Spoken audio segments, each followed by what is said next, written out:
Praise the lord. ఎలా ఉన్నారు? బాగున్నారా? లూకాసు వార్త 1వ అధ్యాయం 33వ వచనాన్ని చదువుతున్నాను చూడండి.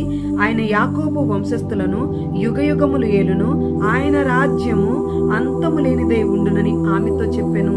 పుట్టబోయే శిశువు గురించి దూత ద్వారా మరియతో చెప్పబడుతున్న మాటలండి. ఆయన యాకోబు వంశస్థులను యుగయుగాలు ఏలుతాడంట.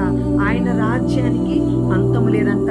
ఒక రోజు రాబోతుందండి, ఈ లోక రాజ్యాలన్నీ పతనమైపోబోతున్నాయండి.